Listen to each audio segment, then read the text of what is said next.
Olá, pessoal. Estamos de volta com o nosso Fora da Curva, terceiro episódio da série Valores para a Vida. E hoje falando sobre mercado de trabalho, quais as competências que o mercado exige, quais as competências que o mercado tem procurado dos profissionais.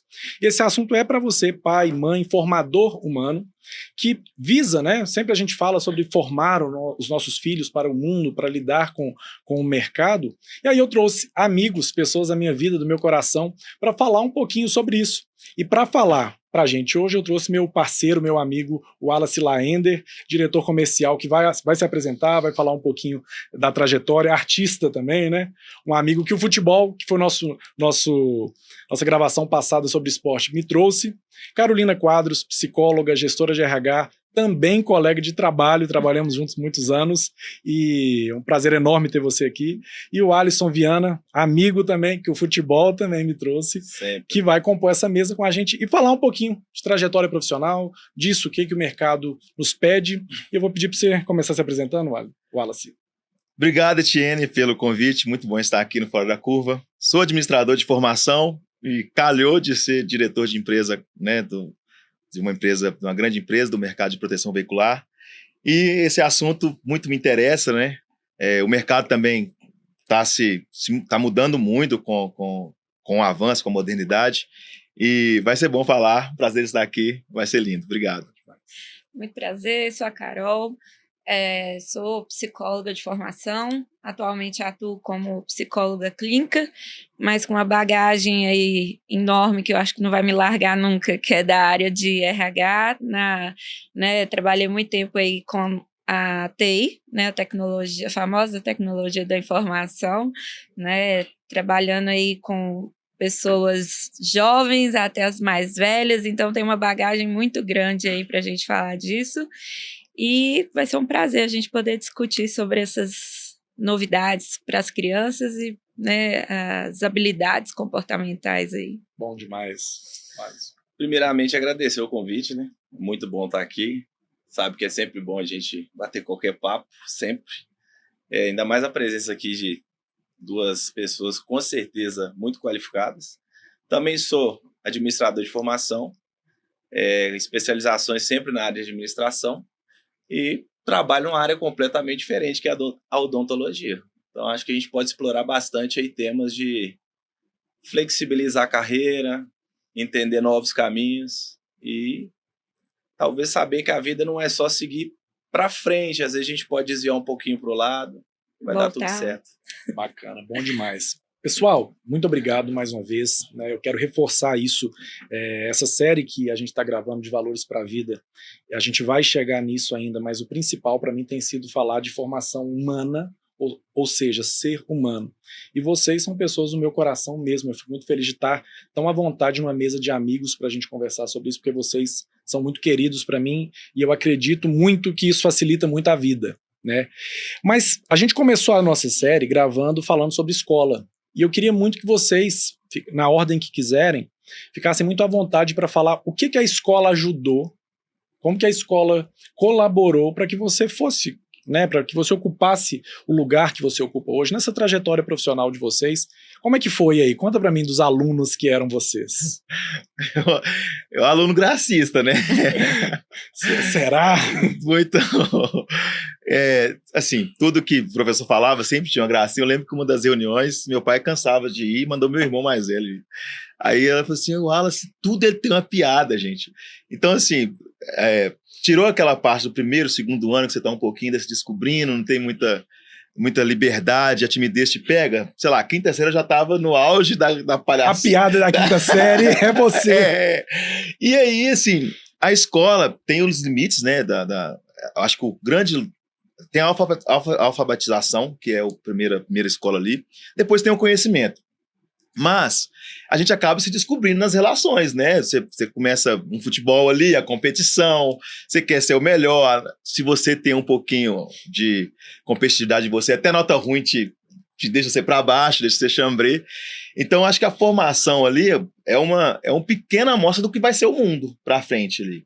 Eu lembro que uma coisa que me marcou na escola, eu ficava querendo escrever de caneta, que na primeira, quarta série era lápis, eu falei, nossa, doido pra poder pegar uma caneta e poder escrever, e trazia uma responsabilidade, que o lápis, você corrige, né? A borracha apaga, a caneta é uma coisa mais séria e tal. Então eu acho que são arquétipos que a escola te traz das responsabilidades que você vai ter na vida adulta. E eu, né, como eu fui na escola, também levo a vida um pouco leve também, nesse sentido de saber e achar graça em tudo.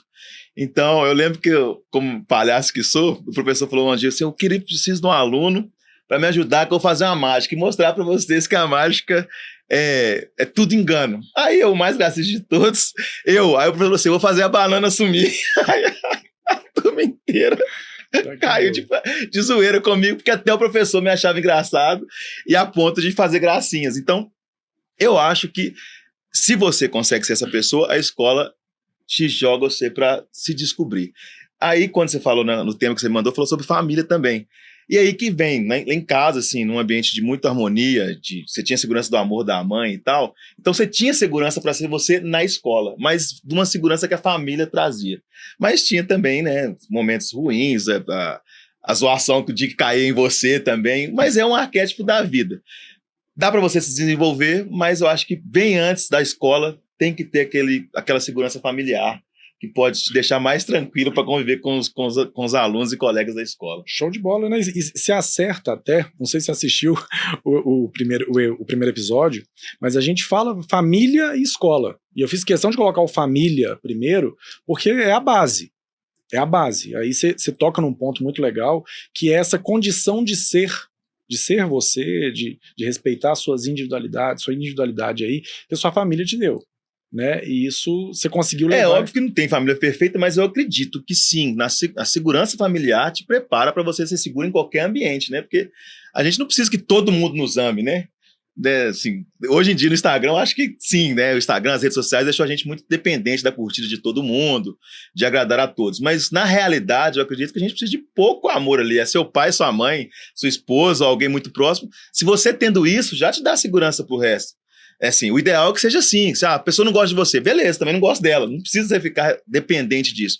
Então, na minha experiência, como eu tinha segurança de ter o amor em casa, de ter assim, ó, não apoiava em tudo, mas não falava que tudo está certo, mas te apoiava para você melhorar em tudo. Então aquilo ali te preparava para o resto, né? Se não gostou de mim, tá tudo bem, quem que eu quero que goste de mim, tá gostando de mim. Depois vem a adolescência que muda um pouco, você fica muito dependente da opinião dos amigos, você quer participar do grupo de amigos e tal, mas eu acredito que antes da escola, para você ir para o mercado de trabalho também, aquela segurança familiar é muito importante para você ter uma segurança para o resto da vida ali. Bacana. Carol, fala pra gente aí. Bom, eu não era a palhaça, não. Mas eu sempre fui muito assim, de observar o ambiente e tentar me encaixar nele, né? Então, desde muito nova, a gente está falando aí de ser o melhor aluno ou ser o mais bagunceiro. Eu nunca fui nem a mais bagunceira, nem a melhor aluna.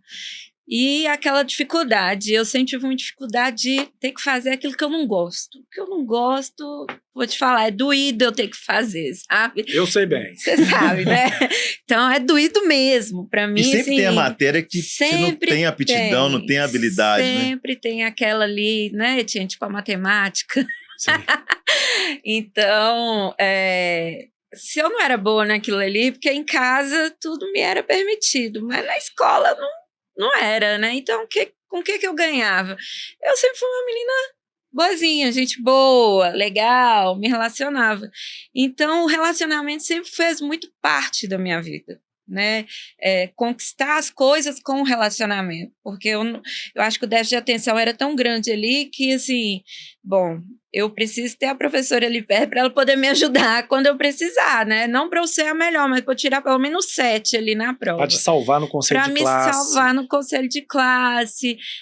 Nunca tive reclamação do meu comportamento, mas também eu não queria ser rejeitada. Então, o relacionamento partiu muito daquilo ali, de sempre estar também em várias áreas.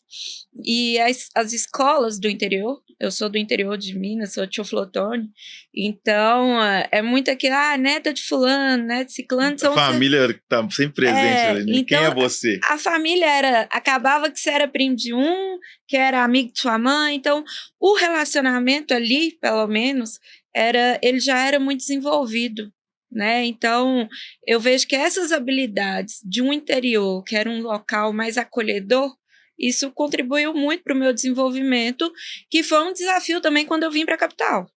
Né, eu tive que, isso aí a gente vai falar mais para frente, que foi, eu lembro perfeitamente, foi a mesma sensação quando eu comecei a trabalhar na área da TI.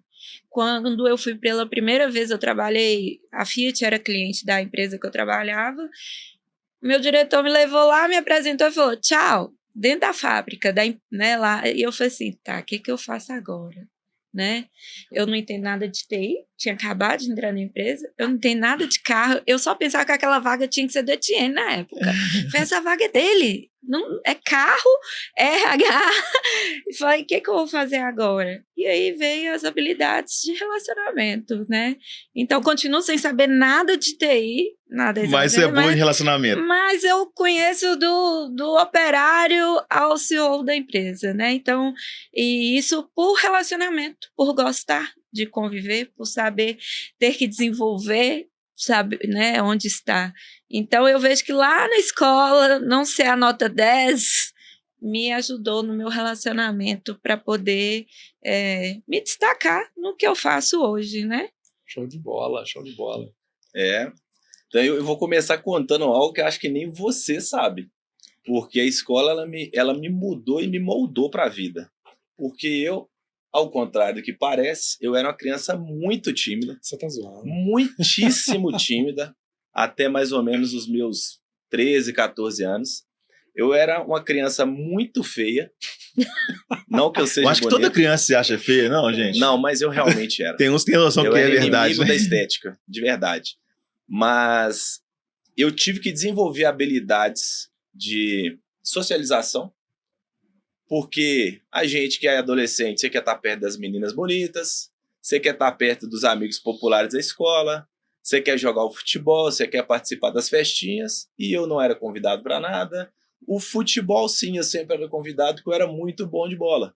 Mas a festinha eu não ia, as meninas bonitas não chegavam perto de mim, e eu tive que desenvolver habilidades, principalmente de comunicação, mas tudo isso veio através de uma coisa que também quem me olha hoje não enxerga. Eu fui dançar, na época, o axé, que hoje já não tem mais, né? Eu fui dançar axé no grupo que tinha mais meninas, para me aproximar das meninas, para tentar de algum jeito... Inteligente você, né?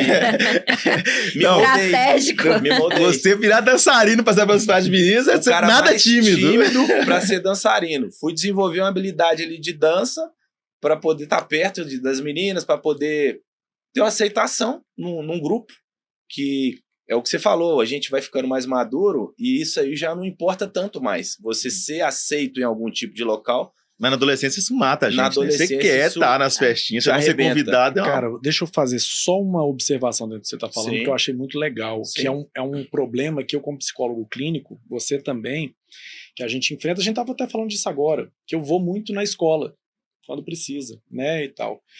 Mas é uma coisa que eu controlo muito também. Porque você está me falando aí de um problema que talvez se fosse hoje, se você fosse meu paciente, Sim. eu iria lá conversar com a sua coordenadora para falar, tô Sim. percebendo pelo que o Alisson me fala, ele passa o recreio sozinho, A gente precisa desenvolver estratégias para que o Alisson consiga socializar. Sim.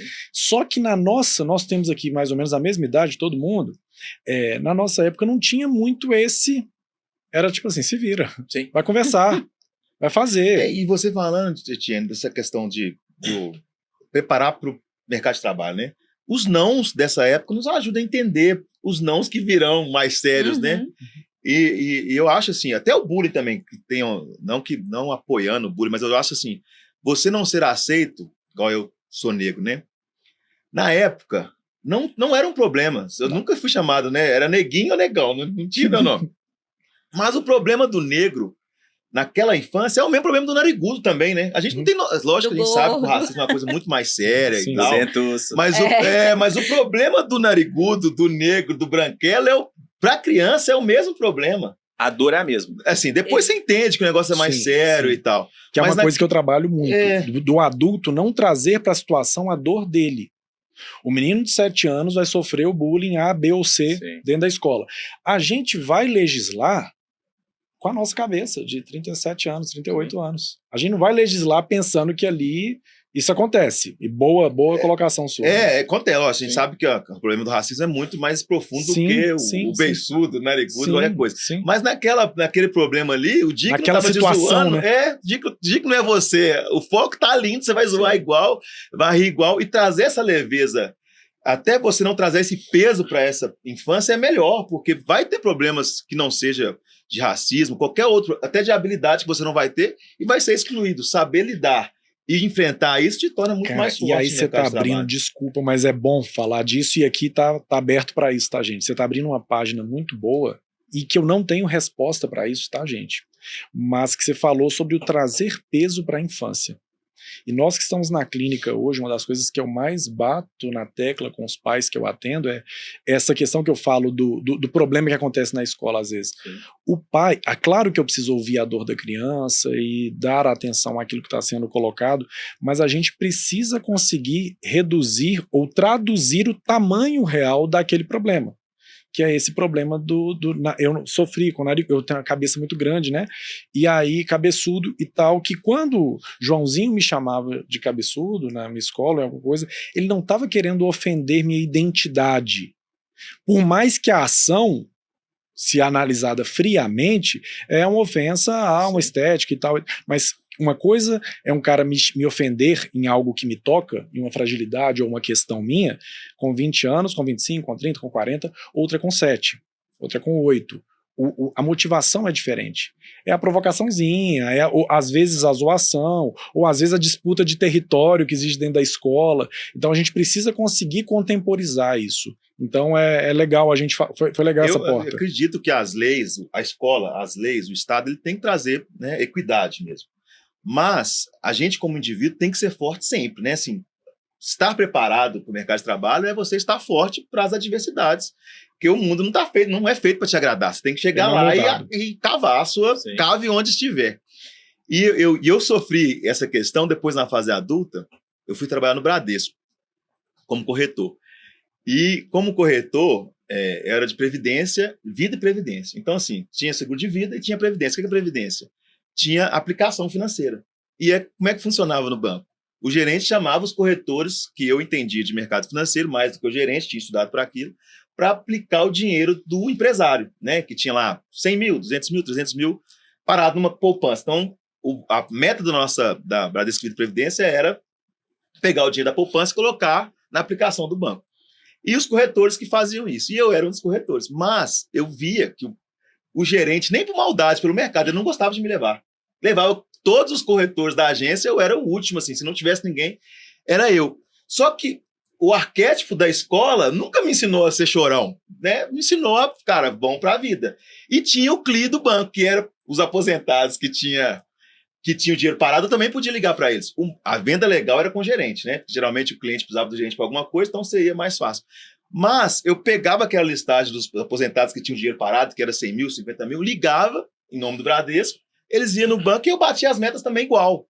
Então, assim, não que o mundo tenha que ser assim, mas o mundo é o que é. E você que tem que estar forte para cavar o seu espaço ali.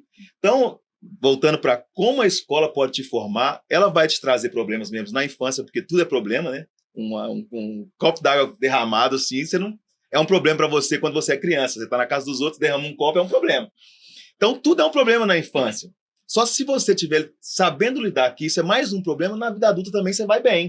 Sim. Você está preparado para ser forte com as adversidades da vida. Então, o grande lance, assim, que eu acho, não sei como está hoje, você está mais inserido na escola e tal, eu acho que trazer essa discussão sobre o bullying, sobre, vamos proteger muito o menino, você pode também estar tirando ele de ser forte naquela fase que aí ninguém está olhando, cara. Quando você é criança, beleza, todo mundo tem dó de você. Quando você é adulto, azar, se vira, o mundo é o mesmo para todos, seja forte. Então, eu acredito que deixar a criança lidar com os problemas, seja com bullying, seja com a zoação, seja com a exclusão de uma festa, é o normal, porque a vida adulta vai te excluir, e se você não for forte para lidar, você fica pelo caminho. Show de bola. Isso é tão importante porque é igual o Tio Ben, né, no Homem-Aranha. Grandes poderes, grandes responsabilidades. Eu queria tanto ser popular, eu queria tanto estar perto das meninas, participar de tudo. Consegui. Virei lá o dançarino, o garoto do futebol, tudo lindo.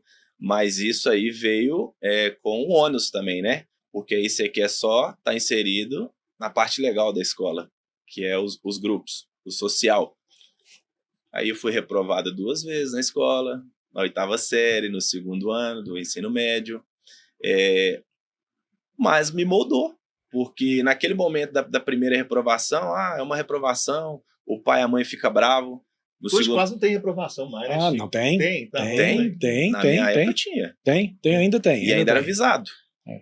E aí, naquela segunda reprovação, você já começa a repensar a sua vida. Você fala, cara, todo mundo tá indo, todo mundo tá formando. É ruim ficar pra trás, né? Eu tô ficando pra trás. E aí, será que a decisão que eu tomei era certa? Será que dançar, jogar só futebol, ficar só perto das menininhas e dos meus amigos fazendo palhaçada, será que é o legal?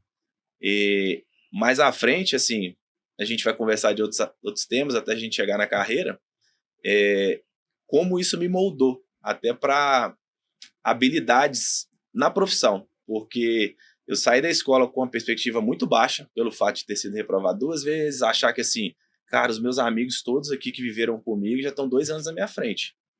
E por culpa minha. Isso é ruim, né?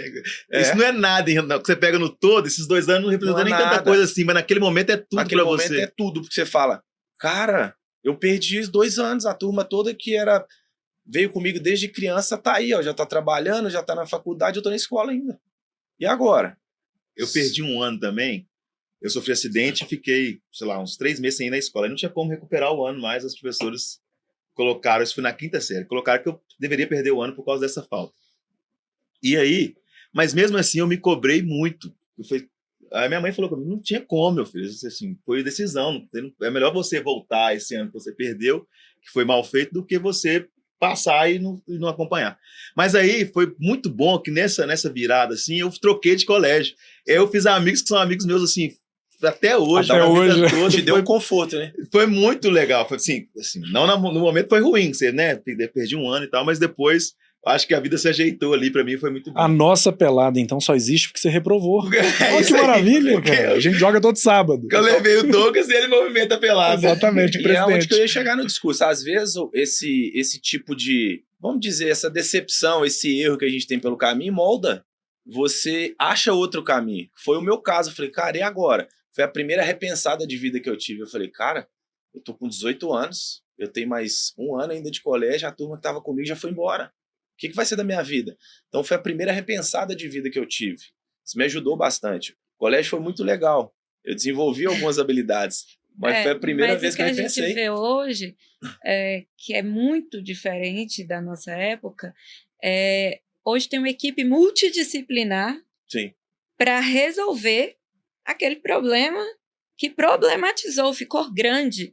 Né? Então, assim, na hora que você falou ali, eu era o nego neguinho, eu era gorda, gordinha, né? Então, tinha todas essas questões. Nunca fui magra. Então, essa questão da aceitação vem muito.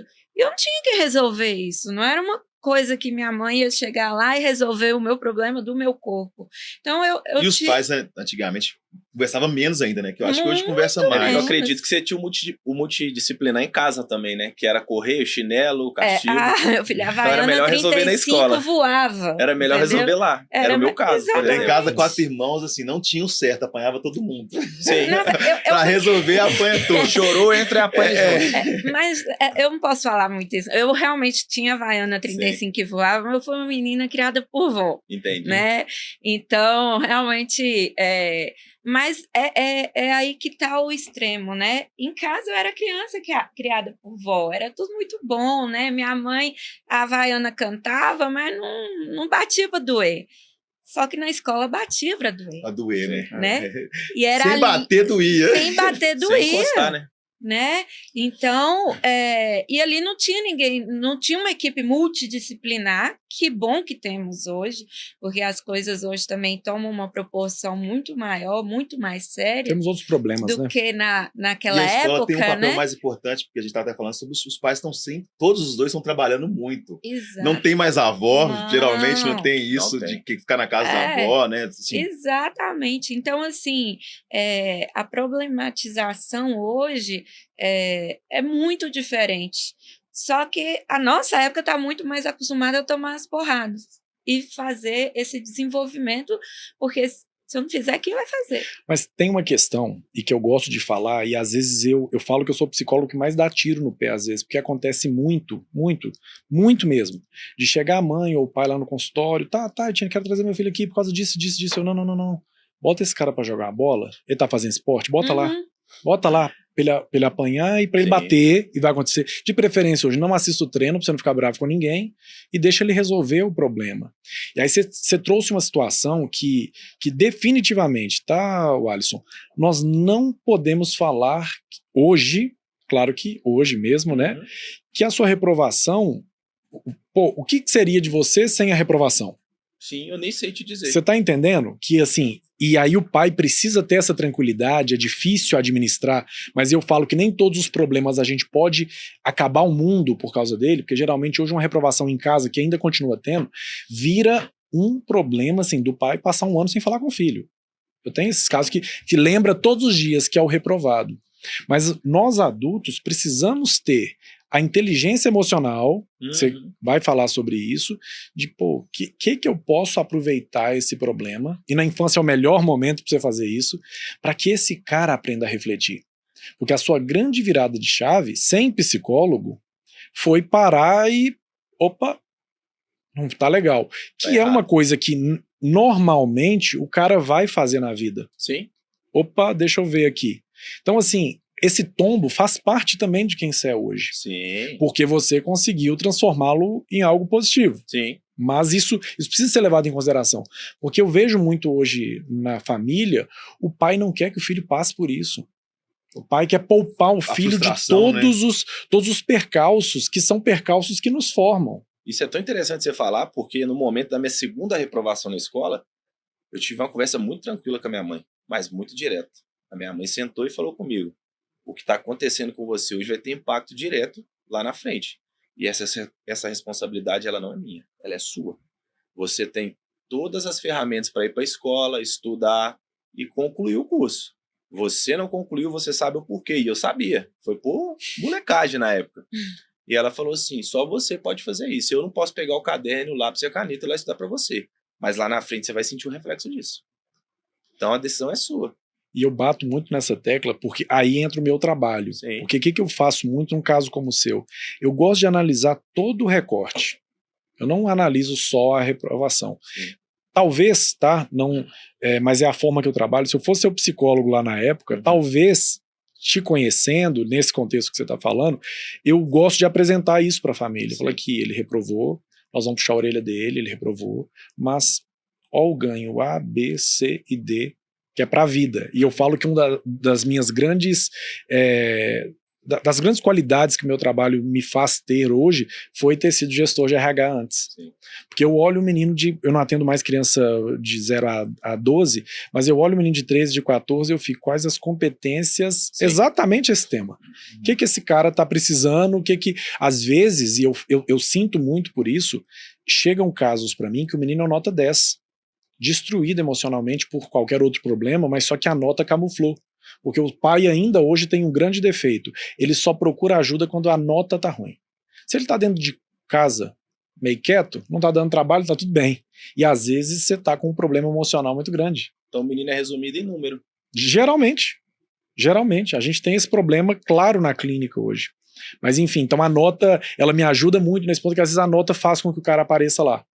Às vezes chega o menino que o currículo dele, escolar, é brilhante, mas emocionalmente frágil para lidar. As relações humanas talvez nem tanto, né? Isso é muito interessante, porque na empresa, às vezes você pode ter o melhor número, mas nem sempre você vai ser o melhor profissional. No mundo corporativo, assim, é óbvio que a habilidade, assim, né, conhecimento é habilidade, mas as relações também te levam a lugares que talvez a técnica não vai te levar. Exatamente. A gente trabalhou, né, no varejo, eu e a Carolina, e a gente tinha um grande problema, cara, que a gente trabalhava num local onde que a gerência geralmente era dada ao melhor vendedor. E aí quando eu cheguei para implantar o RH, que não existia, Primeiro ponto. Por isso daqui tá errado. Ah, mas é o melhor vendedor, é o cara que sabe vender. Eu É falo, um caminho natural, né? Vende mais, você acredita que ele tem habilidade para gerenciar. zero. Totalmente Tem diferente. nada a ver. Totalmente. Vender ali com o cliente, né? Fazer o Totalmente encantamento do cliente é uma coisa. Gerir uma equipe, gerenciar uma equipe Totalmente é diferente. outra coisa. Né? E é onde, né, foi o fato que eu trouxe vocês dois aqui, que vocês são dois líderes de pessoas, Sim. e como isso diverge. É diferente porque ele sabe também muito bem. Às vezes o vendedor ele tem uma melhor performance no que ele faz, mas ele não gosta de gente. O mundo ideal, no meu ponto eu acredito, né? Que seria muito bom que o melhor vendedor também tenha a habilidade de ser o melhor gestor. Seria excelente. Porque acontece muito na minha empresa, assim, tipo, você tem que trazer uma pessoa de fora, porque ela tem gestão de pessoas, para lidar com metas no produto específico. Só que acaba faltando autoridade, assim, se a pessoa não sabe lidar, ela falta autoridade. Ela tem que ser muito boa em gestão de pessoas, Sim. para ela não ser confrontada com esse vendedor que vai falar assim, você nunca vendeu, o que você está falando? Você não sabe vender, faz aqui e vende. Então, se a pessoa não tiver uma habilidade, muito difícil ela consegue lidar com isso no médio e longo prazo, porque no curto prazo você vai, todo mundo que chegou novo, com autoridade imposta pela diretoria, você chega com essa autoridade. Se você não tiver essa habilidade, você perde ela no médio prazo. Porque não, beleza, e a venda? Como é que você vai ensinar um novo a vender? Então, assim, o meu mundo ideal é que o vendedor mesmo vire. Mas, às vezes, o vendedor mediano, que ele entende do produto, vende bem, mas não é o top, ele vira um melhor gestor do que o top de vendas. Mas que é um conflito, tá? É Sim. sempre um conflito, Sim. porque o bom vendedor também quer essa oportunidade, né? O top 1 quer essa oportunidade de ser gestor, porque tem gente que ama, gente não, nós todos amamos também o posto, né? A nomenclatura de gestor ou diretor e tal, mas isso não garante também, né? Você perde um vendedor e ganha um mau gestor. Você perde um bom vendedor e ganha um mau gestor. Exato. Deu ruim tudo, às vezes você perde uma equipe numa decisão errada. E tem profissionais também, a gente, né, como eu vejo aí, fiz grandes amigos nessa área, de pessoas técnicas, assim, já chegaram no nível, já não tem mais para onde fazer curso, formação, especialização, certificação. Chegou no cargo de gestor e está frustrado. Porque liderar pessoas, lidar com pessoas... Às vezes o glamour é maior do que a realidade. E não é uma competência que você estuda, você até estuda. Eu tenho um amigo que ele estuda, ele se dedica, né? Mas é frustrante, porque pessoas não são números, né? O estudo é importante, assim, a técnica, você ir, sentar, né? Falando sobre escola e tal, depois tem a faculdade. Mas eu acredito que a faculdade, o grande lance da faculdade é você discernir discurso, né? Qualquer faculdade, qualquer graduação, você consegue, se você foi aplicado ali, você consegue, depois de formar, discernir quando a pessoa está falando bobagem, né? Uhum. Tipo, sei lá, tem uma aplicação aqui que dá 10% ao mês. Muito difícil alguém que é graduado cair num negócio desse, em qualquer curso que seja. Então, a faculdade te serve para discernir discurso. Mas depois você tem que ir na habilidade de vocação. Porque, igual você falou, eu posso estudar tudo sobre gestão, mas se aquilo não tiver em você, é muito difícil você só com curso gerenciar ou gerenciar conflito só com curso. Quero falar disso, porque é legal também. Sim. Às vezes os meninos hoje têm sido muito cobrados a acertar o curso. O Enem tá chegando, ele já tem que falar sobre isso e tal, pá. E acredito, posso estar errado, tô aqui supondo que quando vocês entraram na faculdade, quando a gente entrou na faculdade, não imaginava que seria o que é hoje. Mais uma surpresa, eu comecei depois da escola fazendo o quê? TI. É mesmo? Sentei dentro da sala de aula e eu me senti um ET, porque aí vem a habilidade técnica. Normalmente quem faz um curso de TI são alunos que são inteligentes, estudiosos, que já matematicamente inteligente. Exato. Isso. E já domina o básico do básico, pelo menos, para estar fazendo aquele curso. A programaçãozinha. A programação, já tem facilidade total com software. E eu me senti um ET e falo, cara... eu tava na época por causa do dinheiro, porque há 15 anos atrás era quando deu o boom da informática. A profissão do futuro. Era a profissão do futuro, e é uma bela profissão. E a gente relaciona a educação com dinheiro, né? Na época, eu com meus 21, falei, cara, é isso aqui, eu preciso de grana, mas eu saía da aula todo dia e falava, o que eu tô fazendo aqui dentro? Porque eu me senti um idiota, burro mesmo, e falava, cara, Eu não consigo fazer metade que todo mundo faz. Você tava só na decisão errada, vamos Só dizer na assim. decisão errada. E uma conversa com um amigo, assim, num baile, falando, cara, você tá errado no que você tá fazendo, você tem muita habilidade para a área comercial, cara, você relaciona bem, fala bem, tem uma postura legal para chegar nos lugares. Por que você tá fazendo TI? E porque eu reclamava, né? Não é porque ele chegou falando que era errado. Uhum.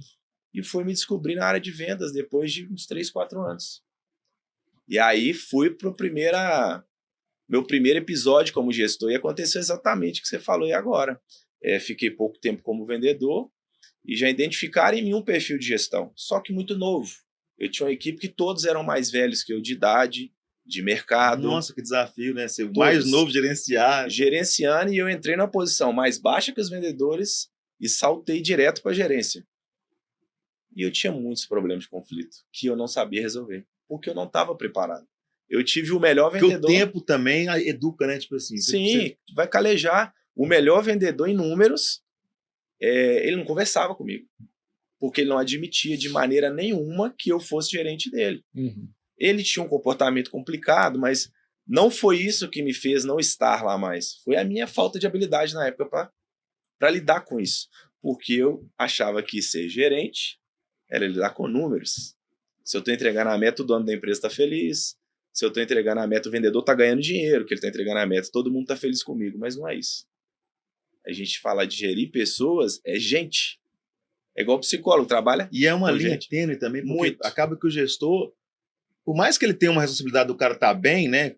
Todo dia, né? O grande, por exemplo, as pessoas que estão abaixo de mim na questão de responsabilidade da empresa, né? Sou diretor da empresa. Nunca que um cara liga pra mim, tá muito difícil, ele não espera de mim, não, realmente tá uma bosta, vamos morrer Não. todo mundo? Não, Aí ele bate o carro. ele espera que você jogue pra cima, não, vai melhorar e tal, tal. E isso, cara, nem sempre você tá assim, né? Você não é robô também. Mas o que eu fiz para lidar com isso, assim, a minha história onde eu estou hoje é muito legal. São 10 anos de empresa e eu estou desde a fundação da empresa. Então, o que eu fiz? Eu coloquei sempre numa caixinha. Hierarquizei os problemas da minha vida. Você tem lá Deus, família, profissão, saúde, etc.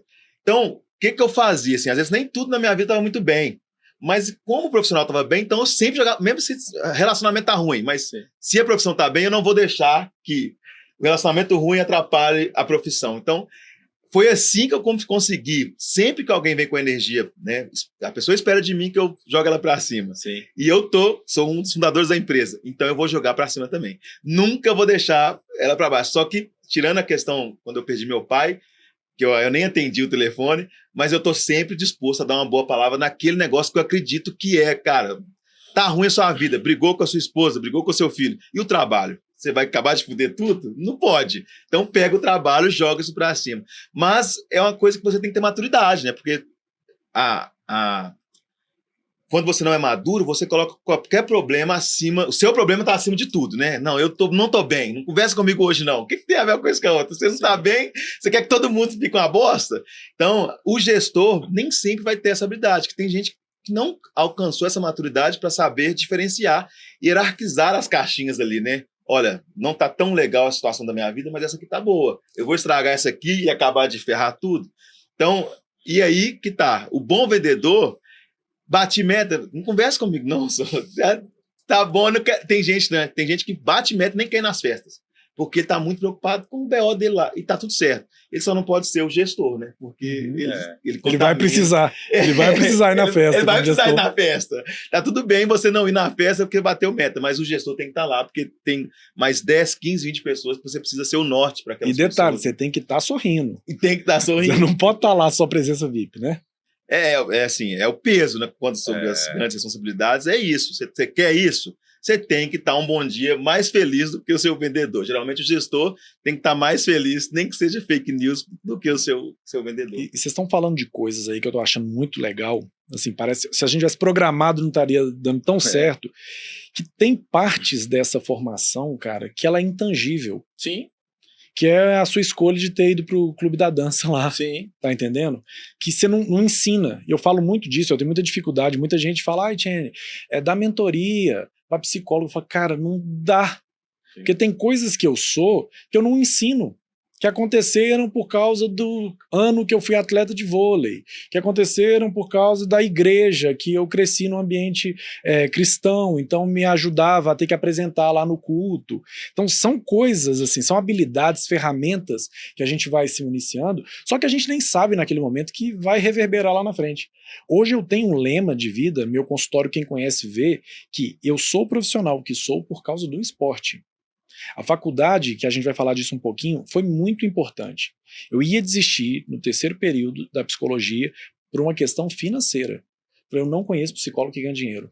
Psicólogo é sim, mas psicólogo não, e eu vou desistir. E aí meus amigos, que foi legal você falar, me chamou a atenção quando você falou que o seu amigo de bar, Sim. né? Ou seja, foi a relação, Foi. né? Os meus amigos de faculdade, eu tenho um grupo de amigos que nós levamos a vida até hoje juntos, mesmo elas lá na Paraíba e eu aqui. Eu falei, não, tem tudo a ver com você. Vamos junto, vai dar certo. E aí eu acabei levando o período até o final, falei, bora ficar aqui mesmo. Mas assim, a faculdade me formou até certo ponto, mas as habilidades de enfrentar os desafios vieram Mas muito é um desafio, mais né, Tiene? do esporte. Você, como psicólogo, você vende seu tempo, né? E tem um limite, teoricamente, tem um limite para dinheiro, né? Você vendeu seu tempo ali, você acabou sua carga horária, você limitou o seu... De alguma forma, você tem que ser empreendedor, né? Você tem que transformar isso de uma forma de empreender, sei lá, ou agregar valor até que esse tempo seja... Você transforma essa hora tempo num valor agregado maior do que só uma hora e tal. Eu também eu penso como um psicólogo, até qualquer outra coisa que você vende o seu tempo, você acaba ficando limitado. Você vai ter que... Como é que você vai fazer um dia ter mais de 24 horas? Aí entra uma questão, tá? E eu não tô aqui querendo colocar nenhum discurso franciscano, mas é uma questão pessoal. Eu tinha na minha cabeça que um valor X por mês seria Cara, você é o cara da vida. Passei muito perrengue. Todo mundo tem. Isso, falei, passei muito perrengue na infância, conta de luz cortada e tal. Falei, pô, se eu ganhar 10 mil, tá incrível. Resolvi minha vida. Na minha cabeça, 10 mil pagava as contas. E eu, cara, hoje eu vejo que não é tão assim, né, pelos compromissos que eu tenho hoje. Mas enfim. Mas, cara, eu posso falar com vocês assim, aí é uma questão pessoal, não crio isso doutrina. Eu queria me sustentar. Mas o dinheiro mesmo nunca foi muito o foco. A coisa foi acontecendo. Nunca foi objetivo. Nunca foi objetivo, exatamente. Aí, quando a coisa foi acontecendo, chegou um momento, hoje, que eu falei, hoje eu ganho menos do que no ano passado. Por uma escolha pessoal. Falei, cara, eu não tô vivendo bem. Eu tô entrando no consultório 8h40, você conhecia muito meu ritmo. É difícil até de falar com Isso. você. E saía 8h40 da noite todos os dias, e sexta-feira saía às 18h. Aí esse ano eu cheguei a pegar o valor ali de uma prestação do apartamento por semana e falar, tchau. Abrir mão. Vou ter que abrir mão. Com isso aqui, como eu falo com você, é uma questão pessoal, isso aqui precisa ser o suficiente para mim. Para eu fazer uma aplicação, para eu fazer... Então, eu consegui fazer essa administração respeitando quem eu sou, respeitando o que é prioridade para mim. Eu levo toda segunda-feira meu sobrinho mais novo pro futebol, de manhã. Isso é um valor para mim que as 3 consultas que eu perco, né? Você ganha de uma outra forma. Eu vou ganhar de outra forma. Então, mas isso é, como eu falo, eu não tenho nenhum problema com a riqueza. Mas eu acredito assim, nem é ser sobre franciscano, não. Eu acho que a gente leva essa questão da educação... eu vou fazer uma faculdade para ganhar mais dinheiro. É óbvio que senso comum é isso, mas eu acho que a formação de educação é para o indivíduo mesmo, porque é clichê, mas realmente o dinheiro não traz felicidade. Não é sobre isso. Obviamente te dá umas possibilidades, materializações, né? Você está com dinheiro, você faz uma viagem. Sem dinheiro você não faz. Então, o sonho é a viagem, mas foi o dinheiro que proporcionou aquilo. Mas, você estando também com possibilidades frustrado, você não vive, porque a felicidade está na nossa mente, né? Assim, a condição de vida nossa, estou bem, não está relacionado diretamente a dinheiro. Então, é óbvio que não podemos ficar a par da grana, que ela, né, a rentabilidade faz parte da vida, mas a outra parte da sua mente, como você está lidando com a sua vida, com seus problemas, com a questão de eu estou podendo levar o meu sobrinho, eu estou podendo passar tempo com meu filho, isso também é vida, assim. Sim. Não quantificado em dinheiro, mas que te deixa satisfeito. E aí entra até o pensamento da série que a gente está gravando, inclusive, que é sobre essa questão dos valores. O que é valor para você? E a gente cai nesse erro de agregar valor ao sucesso. E aí, se o sucesso fosse fundamental para a vida, a Amy Winehouse estaria viva até hoje. Sim. Porque é isso, Entendeu? Essa é a parada. Tantos outros, né? Tantos Isso, outros. dando um exemplo específico, mas assim, tantos outros. Sim. E a gente vê muito isso, e eu vou querer que você fale sobre também, na arte. Porque o artista, quantos casos a gente consegue perceber que o sucesso destruiu a existência? E aí a família precisa tentar isso, porque a gente é medicina, filho, porque medicina tal. Cara, mas às vezes você está matando o indivíduo, você está matando a pessoa, o que você poderia ter feito com você no TI. Não só no TI, quando eu fiquei, assim, a primeira vez que eu fiquei como gestor, né, porque a gente não é, a gente está ocupando a cadeira, em algum momento você pode não estar ali mais. Eu passei uns 3 meses, os últimos 3 meses nessa empresa, que eu tinha vontade de, sei lá, cara, pegar uma marreta e quebrar todos os vidros da empresa, porque eu ficava todo dia falando, eu não tô gostando do que eu tô fazendo, o que eu tô fazendo aqui? Então, o dia que eu entrei na sala da diretoria para pedir minha demissão, a minha demissão estava pronta na gaveta. Ele abriu a gaveta e colocou na mesa, falou, a gente estava só esperando o momento que você ia vir. A gente já tá vendo que você não tá Já dando tava conta mais. latente, né? Bacana. Você já tá dando todos os sinais que você não tá aguentando mais. E é muito engraçado que eu pisei na porta da empresa para ir embora para minha casa. Quando você é demitido, acho que quase todo mundo te bate um desespero naquele momento. Você fala, e agora? Eu senti um alívio, assim, cara. Falei, cara, e não era porque a empresa era ruim, por nada. Cara, foi os 2 melhores gestores que eu já tive na minha vida. O problema estava em mim. Eu não estava pronto para aquele momento. Foi outra virada de chave na minha vida. Que eu O mundo é repensei. formatado demais. Ortega Garcia fala que o gênio é aquele que inventa a profissão. Sim. E realmente, vamos falar, né? O Titi é psicólogo, mas ele está inventando o jeito dele de trabalhar. Ele está sendo gênio para fazer. Sim. Apesar do dinheiro, né? Tem a questão da grana, mas como que eu vou transformar isso aqui em qualidade de vida também? Porque a gente tende a falar assim, não, estou trabalhando, estou sendo infeliz. Estou fora do trabalho, estou sendo feliz, curtindo a vida. E vira uma vida de diversão apenas, né? Você está sendo feliz só na diversão. E isso é um erro, porque, pô, você falou isso antes do podcast, né? Você vai passar muito tempo da sua vida trabalhando, caramba. Se você não for feliz ali, fudeu. É o mínimo de felicidade. Eu tinha amigos que na época falavam, cara, você tá louco, você vai sair desse trabalho? Eu com 27 anos na época, eu tinha um salário muito bom. Eu falava, cara, você é louco, você não vai sair daí. Eu falei, cara, eu vou, não tô aguentando mais, isso aqui tá me matando. E para mim foi muito importante depois, porque eu falei assim, cara, o que eu fiz de errado todo esse tempo que eu fiquei lá? Porque para chegar nesse ponto eu errei muito. E imediatamente que eu saí de um trabalho, não sei o que aconteceu, 3 dias depois eu estava trabalhando em outro lugar, na mesma posição. E eu simplesmente pus na minha cabeça que tudo que eu fiz aonde eu passei eu não faria mais. Falar, agora tudo que eu fiz de errado eu vou fazer diferente. Aprofunda mais aquela parada. Quem você serve, né? Você serve ao dinheiro mesmo, estritamente. E não, porque não pode ser assim. Se aquilo está te matando, não pode. Você tem que ter fé para entender que existe alguém que cuida da gente, que pode nos levar a outro estágio ali, independente da grana. E quando você fica preso demais à grana, você vira escravo. E isso é legal a gente falar, porque assim, quando a gente é mais jovem que eu falo, adolescente, tá começando a ficar ali com seus 20 e poucos anos, você acha que você não pode errar. Eu não posso errar, e pode. A gente pode errar com qualquer idade. Eu errei com 27, eu errei com 16, com 18. Eu falo erros que comprometem a nossa vida. Mas você pode errar, cara, porque ninguém sabe tudo nunca. Cara, você tá pegando assim, tô bem feliz com isso aqui que tá acontecendo, porque o que acontece? Nós somos criados para não errar. Mas eu percebo, e acabei de criar isso aqui que você falou, veio na minha cabeça. Na verdade, a diferença do erro é quando você erra tentando acertar. E o que você faz com ele depois? O erro, ele se justifica e ele se torna benéfico quando você erra tentando acertar. Sim. Que é quando eu falo que pai e mãe lá no consultório, os meninos ficam loucos comigo. Falam, cara, pai e mãe, geralmente, ele sempre tá certo, porque ele erra tentando acertar. Ele erra tentando fazer. Aí o cara tá, entendeu? Eu tenho um induto ali pra ele.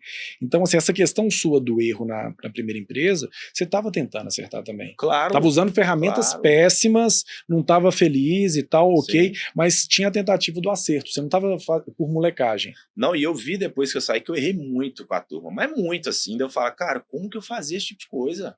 É coisa absurda, que você só olha pra dentro quando você já está de fora.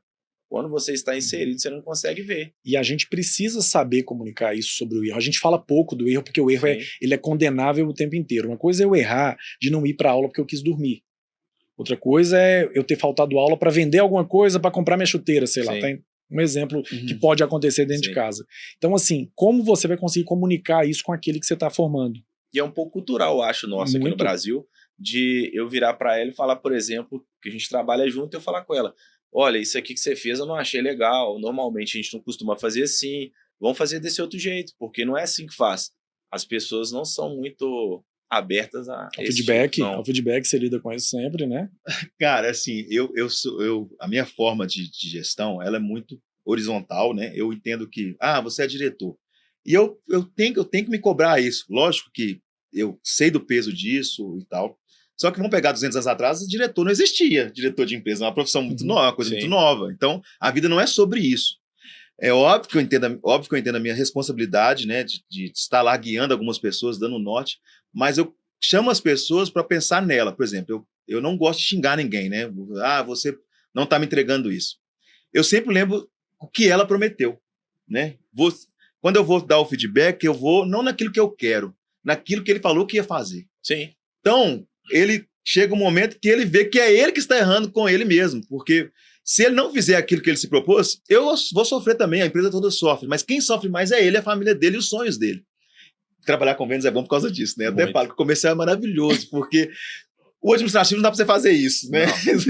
O cara tem lá que, sei lá, vamos Ele tem que colocar... cumprir o protocolo. Ele tem que apertar o parafuso e é aquilo ali. Mas a venda não, o comercial tem isso, assim, eu fiz um acordo com a pessoa, ela me prometeu alguma coisa, e eu sempre, na hora que eu vou fechar um negócio, ou quando eu vou propor um contrato, eu quero que ele seja real. Por mais que é muito difícil, a pessoa sempre mente um pouquinho, mas eu vou apertando ele para ele ir mais real possível, assim, para ele não estar mentindo. Porque quando eu vou dar o feedback e ele não tá cumprindo as metas dele, é sobre uma falha dele, é sobre alguma coisa que ele não está fazendo. Então, é ruim você falar assim, você se propôs a chegar a 10 horas, 8 horas, 7 horas, e você não está chegando, não precisa falar, eu acho que no máximo 3 vezes, assim, 3 feedback tem que ser o suficiente, ou para acabar a parceria, ou para mandar a pessoa seguir o caminho dela. Por quê?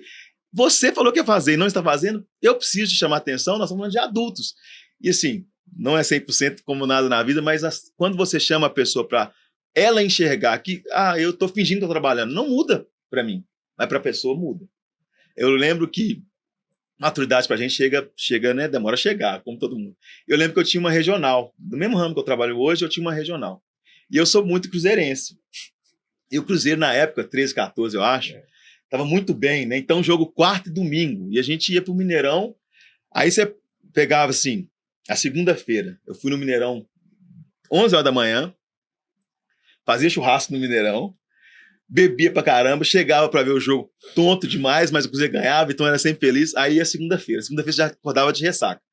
Aí minha secretária abria meu escritório, então ela chegava 8, eu chegava 10, porque dava de ressaca. E eu era o gestor, né? O negócio meu. Eu tinha parceria com a empresa, mas o negócio meu. Eu tinha lá 4 consultores. Eu já chegava querendo ver o jogo do Cruzeiro de novo, os lances de novo, porque eu não tinha visto. Eu tinha visto direito que eu tinha bebido. Mal lembrava do jogo. Eu mal lembrava do jogo. Aí ia lá ver os gols. Aí geralmente tinha uns amigos meus que iam no jogo também. Então, vamos almoçar? Já dava 11h30, já ia pra comentar do jogo. Aí você almoçava, ficava até 2 horas. Chegava 2 horas numa preguiça, né? Que o álcool não é barato, Energia ele baixa. te cobra, né? Então, sei que 4 horas, 5 horas já ia para casa, porque eu estava cansado. Então, já perdi um dia. A terça-feira você já estava na quarta do jogo de quarta-feira. E você repetia. Então, cara, eu sabia a escalação do Cruzeiro, mas eu não estava batendo meta. Então, assim, então não muda nada. Então, a maturidade, você entender assim, a diversão ela não pode ser o centro da sua vida. É legal o Cruzeiro, é legal o time do Cruzeiro, mas e você? E a sua vida? E os seus sonhos? Como é que tá em relação a isso? Então, depois que eu aprendi isso, eu passo isso para as pessoas. Assim, eu pego a minha experiência e falo, cara, tá bom, você pode estar me enganando aqui, mas e a sua família? E os seus sonhos? E a viagem, né, que você quer? E as conquistas que você quer? O que você está fazendo com isso? Então, assim, né, falando aqui sobre alguns gestores ou pessoas que querem ser gestores, não é sobre você mandar nas pessoas. É para fazer as pessoas enxergar o propósito dela. Sim. Não é sobre faça isso, acorda cedo, dá bom dia pro porteiro, não. Você com a sua vida, porque todo mundo tem ali, assim, tirando as cascas, todo mundo tem um sonho, tem uma vontade de crescer, tem uma vontade de performar bem, dar alta performance, de ser melhor do que é. Se a pessoa descobrir aquilo ali, cara, ela vai longe. Eu faço isso muito com os meus gestores, com a minha galera, com meus consultores, eu acho que vai pro meu Instagram, eles vão acabar ouvindo isso aqui. É isso, cara, faça o seu, porque não vai mudar. Se você fazer para mim, não vai mudar, não vai me dar mais dinheiro, nem menos dinheiro, eu vou me virar. Mas e você? E a sua família? Quem depende de você? Cara, agora conta pra mim uma história que eu quero muito que você conte. Tipo assim, tem aqui também um artista, né? Tem um cantor. E isso é uma questão dicotômica mesmo. Tipo assim, o menino que é artista, a escola não valoriza tanto, faculdade, é difícil, pai e mãe falam, não, vai passar fome, vai ficar tocando no bar, tal, pá. Como que foi pra você conseguir administrar esses dois mundos que você administra muito bem, né? E matar um pouquinho em certa hora um pro outro? Como é que foi isso pra você, cara? Então, assim, a música, sei tocar violão, os instrumentos de corda, né? Eu toco e tal. Nunca fiz aula, mas é um dom, né? Eu tinha um violão do meu irmão lá em casa, a igreja também me ajudou muito, então sempre toquei. Só que, por definição, preto pobre brasileiro, a habilidade de cantar estava muito longe para mim, né? Assim, eu precisava de ganhar dinheiro primeiro, profissionalmente, para poder aflorar isso. Então, eu me descobri cantor e compositor, me permiti isso um pouco tarde, porque eu tinha outras demandas urgentes, né, para resolver na minha vida. Então, depois do casamento, que eu comecei a aflorar isso. E é uma coisa que a pessoa fala assim, você faz música, até o Ricardo falou, você não canta, você é o cantor que não gosta de fazer show. Mas essa habilidade você já tinha desde Eu já tinha a habilidade, no sentido de pegar o violão e tocar. O palco sempre te chamou. Na igreja mesmo, né? Tinha mas desde muito novo já? Desde muito novo. Desde, sei lá, com 13, 14 anos eu sabia fazer minha música, a música que eu gostava, eu pegava o violão e tocava. Fazia os louvores lá. Os louvores. Só que aquilo ali nunca foi visto como uma profissão e tal. Mas depois que eu casei e comecei a ter algum sucesso financeiro, né, uma estabilidade melhor, fiquei com o violão lá em casa e às vezes sonhava com uma música, compunha e tal. E até que em 2017 eu fiz uma música que chamou muita atenção, que foi Te Amando Calado, a composição muito, modéstia à parte, a composição muito linda. Dá uma palhinha pra nós. Tô te amando calado, tá? E aí aquilo me empoderou. Só que aí é bom até compartilhar isso, que eu falei isso para poucas pessoas. E aí fiz sucesso, né, assim, na internet e tal, meu Instagram bombou, fiz algumas agendas, mas cantar também dá trabalho, né? Você viajar. Esse negócio é difícil, a banda que eu tenho com meus irmãos são 3 irmãos, todo mundo adulto e tudo. E realmente, como meu dinheiro não vem disso, meu ganha-pão hoje, né? Não ganho dinheiro para sustentar minha família com isso. Então, eu sempre faço do jeito que eu gosto. Eu faço um show aqui, outro ali, agora vou lançar um CD. Mas teve um contrato legal também, que é difícil. Tive um contrato com a Sony, que me pagou royalties sobre as minhas músicas e tal. Eu lembro que o primeiro $1.000 que caiu, eu falei, gente, o dólar tava 4, que isso? Aí tá estourado mesmo essa música. Mas hoje eu já vou gerenciar, eu vou lançar agora carreira solo, de um formato que eu sei que os cantores também, os artistas, não fazem só porque gostam. Porque o que eles gostam mesmo é de cantar e gravar música. O show, a viagem, dormir fora não é tão legal. Parece glamuroso, Parece glamuroso, mas não é, porque eu vi que quando eu tinha que fazer, eu falei, cara, será que eu quero isso mesmo? Meu dinheiro nem tá vindo disso, mas eu faço porque, assim, é vocação e eu amo. Assim, tem um estúdio lá em casa, ficou o violão, agora tô gravando esse CD agora, então tem muito a ver. Seria muito legal se fosse mundial se você não tivesse aquela necessidade. Porque pela necessidade, você sai fazendo tudo meio atrapalhado, muito bagunçado. Vira muito comercial. Fica muito comercial, você perde um pouco isso pro artista é tenso. O que eu tô falando é uma coisa muito poética, né? Porque todo mundo precisa de dinheiro e tal. Mas eu digo assim, a frase que você falou antes, gente, parece ser piegas franciscano, mas não é o dinheiro. Então, eu sei que o dinheiro é importante, mas tudo que eu faço, tanto a música quanto o meu trabalho hoje, eu faço por vocação. E é legal, e que eu vejo isso no você, né? Tipo assim, conheço bem, vejo suas relações ali. Uma das coisas que até estava comentando com a Carolina, que um dos motivos de ter pedido, né, a sua participação aqui é ver como você administra vida pessoal, como você consegue, que o Wallace faz uma coisa muito bacana, você também faz, que eu sei, de trazer os seus juntos. Sempre. Trazer os seus juntos. Isso eu acho muito lindo. E eu falo da formação humana e eu acho que isso é incrível como você consegue. Às vezes a parceria não vai dar tão certo, às vezes vai dar certo, mas se o cara quiser, você vai levando. É um amigo, um primo, um irmão. Junto é bom demais. Mas sem conhecer ele, e eu acho que a gente pode ter algo parecido. Eu acredito que ele não teve muitos braços para puxar como eu não tive. Alguém de pegar e falar, vem cá, vem comigo. Eu não tive. E quanto mais pessoas eu puder, é óbvio, né? A pessoa também tem que estar pronta, a pessoa tem que ser uma pessoa próxima de mim. Vem comigo. Fica mais fácil. Eu acho que assim, a vida compartilhada, né? O Tiene tá muito próximo de mim, assim, a gente se encontra toda semana quase. Eu gosto de gente, assim. Eu gosto Demais. de gente, gosto Churrasco todo de sábado. rir, de falar, de conversar e tal. Então é muito melhor quando você tem pessoas que Fazem você sentido, que fazem sentido. Porque também você encher sua casa, ganhei algum dinheiro, quero fazer churrasco. Aí você sai catando gente que não faz sentido só porque você tá ganhando dinheiro. Fica até amostrado, né? Nossa, como a casa dele é legal, como ele... Não é isso, assim. Tem que ter um sentido, tem que estar feliz, tem que ser legal mesmo. E aí, não é também assim... Óbvio que eu tenho consciência cristã, né? Consciência cristã de poder ajudar ao próximo, mas não é aquela questão assim... eu me forço a fazer isso, não. Tem muito a ver do que eu sou mesmo, né? Sim, Tá uma extensão da... Eu tenho uma alegria em fazer aquilo. Eu lembro quando eu mudei onde eu moro hoje, a minha esposa teve que parar assim, hoje, esse final de semana, vamos só nós. É isso mesmo. Dá uma respirada, né? Eu tô muito alegre, calma. Não, já tem 6 meses que você tá alegre. Não tá passando de jeito nenhum.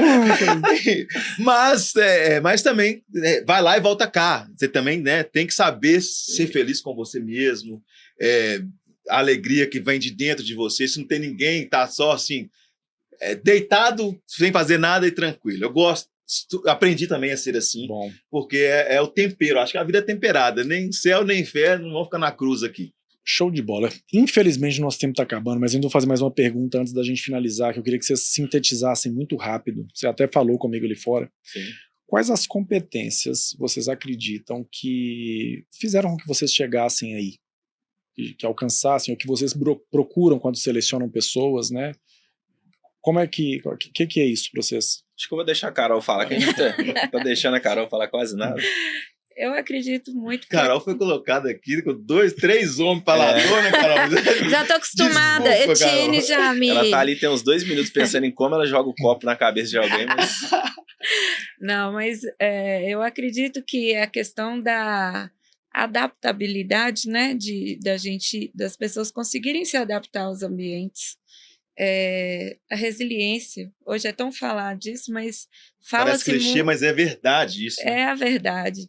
E é isso mesmo, é resiliência, adaptabilidade e inteligência emocional. Se você conseguir fazer esse equilíbrio aí dessas 3 questões, você passeia por todas as áreas, né? Com todas as pessoas, né? E consegue alcançar seus objetivos ou suportar não alcançá-los, né?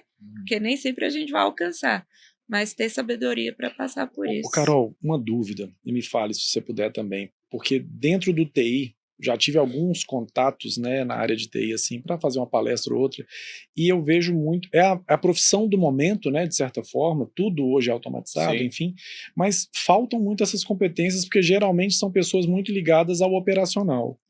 É isso? Porque são pessoas, querendo ou não, a ferramenta de trabalho dele é ele e o computador, né? Então, é ele e a tela. E aí acaba daquela questão do relacionamento por e-mail, né? Por algum outro, um CRM que você vai lá e compara um resultado, né? Então, isso aí tem gerado muitos problemas, porque eu já também, o currículo, ele abre portas, o LinkedIn é lindo, mas às vezes você vai conversar com a pessoa... Não está entregando nada do que está escrito, né? Não, ele entrega, tecnicamente ele entrega, mas no relacionamento, né, nas questões emocionais, de saber se posicionar, saber se relacionar, ter aquela questão do gerenciar conflitos, né, não vai. Então, às vezes, eu pego um cara ali que ele está mais fácil de se adaptar numa certa posição do que aquele que está ali com um currículo com todas as competências, mas ele não vai conseguir se encaixar com o gestor, com a equipe, com o trabalho em equipe, né? Que isso falta muito hoje. E a gente tem no TI um problema, para a gente encerrar mesmo, que é o home office. que particularmente eu tenho uma crítica muito grande, eu acho que é saudável para a mente você sair de casa, o processo de que seja pegar o ônibus, o Uber ou o carro, andando a bicicleta. Falando de Brasil, quase todo mundo é insalubre, a casa, Isso. Né? Então, assim, aí você fica na sua casa, naquele ambiente que é, teoricamente, o seu descanso. Então, eu moro muito perto do meu consultório e às vezes eu tenho que atender só online numa manhã, assim. Não gosto também, mas atendo meus pacientes, adoro eles, mas se pudesse ser presencial seria muito bom. Mas eu faço questão de ir no consultório. Ali é o meu campo e em casa é o meu descanso. Mas o TI sofre e a gente Até vê... a motivação de estar ali é outra coisa. Né? Você... Assim, como profissional, é clichê também, mas é o conhecimento mesmo. Assim. Eu vou fazer alguma coisa. Então leia sobre aquilo, porque o conhecimento é segurança. É a mesma coisa, assim, como é a sua casa? Você sabe como é a sua casa? Você entra direito, tem um banheiro, tem um quarto, então você tem segurança para falar. Então, tecnicamente, conhecimento. Para a vida, né, assim, eu acredito que é sempre olhar o lado bom das coisas. Assim, muita gente pergunta, né? Acontece uma fatalidade e fala assim, por que eu? A pergunta é, por que não eu? O que você tem de especial que você não pode sofrer isso, que você não pode ter que andar mais uma milha, que você não pode ter que dar mais uma volta? Quando aí você vai para a palavra gratidão, né? Você conseguir achar um formato de ser grato por algo bom que está acontecendo. Eu acho que isso é um dos fatores que faz a gente estar sempre preparado para o que vier. Que a vida é o que nós fazemos e o que nos acontece. O que nós fazemos, nós podemos mudar. O que nos acontece e vão para frente apesar de qualquer coisa. Show de bola. Assim, já falaram muitas coisas, não vou ficar repetindo, que eu também concordo plenamente, mas uma coisa que me abriu muitas portas e me consolidou e me manteve. Eu acho que o relacionamento interpessoal, ele é fantástico, porque ainda mais o que você falou, hoje é muito home office, hoje é muito rede social, telefone na mão, as pessoas já não gostam mais tanto de conversar, as pessoas já não conseguem mais sentar numa mesa sem o celular para conversar. E quem tem essa habilidade hoje, eu acho, no mundo corporativo, porque muitas vezes a gente vê de longe, tem sempre aquele que fala assim, tá lá porque baba ovo do chefe, tá lá porque baba ovo do colega. Não é, o cara tem uma habilidade de relacionamento interpessoal muito bom, coisa que talvez você não consiga. Ele consegue ter acesso ao diretor da empresa, ele consegue ter acesso ao gerente de uma maneira que você não tem habilidade para ter. Ele consegue pedir ao colega ao lado que faça uma tarefa que possa ajudá-lo de uma maneira que você não consegue fazer. Você quer impor alguma coisa. Então, para mim, o relacionamento interpessoal na vida, no mundo corporativo, ele é essencial. Você falou até de vida, né? Eu acredito muito na lei da semeadura. Tudo que você planta hoje, você vai colher de alguma maneira. Então, se você está sempre plantando coisas boas no trabalho, na sua vida, pode ter certeza, cara, uma hora você vai colher. Como gestor, até lembrei disso agora, para os gestores que estiverem nos ouvindo, porque eu tento fazer muito isso. Olha a vida do ponto de vista do seu interlocutor. Sim. Coloque-se na cadeira dele, como ele pensa, que aí você consegue, assim, ajudá-lo, né? Porque Sim. A gente que é gestor, a gente acaba tá vendo que o cara tá no ponto de vista errado, você quer muito debater com ele. Mas se você sentar na cadeira assim, se eu fosse ele, como eu pensaria? Será que eu pensaria igual? Vamos mudar a partir dele? Sim. É muito interessante essa gestão. Até para finalizar mesmo, porque a gente está falando assim, mas voltado para um público mais jovem, né? Eu me perguntaria mais sobre a vida, é o que eu fiz. Eu me perguntaria de tudo. Perguntaria para ela, para ele, me perguntaria mais. Eu me faria mais perguntas da vida. Eu penso assim. Pessoal, show de bola, muito obrigado, agradeço de verdade vocês, falo que esse convite foi além das competências técnicas de vocês, foi o carinho mesmo, a admiração, a gratidão que eu tenho de ter vocês na história, na minha história. Muito obrigado de verdade, foi um bate-papo excelente para você pai, para você mãe, para você adolescente, jovem. Espero que a gente tenha contribuído um pouco nessa formação, que você possa refletir, que você possa pensar, espero ter colaborado um pouquinho e até o próximo Fora da Curva. Obrigado. Obrigado.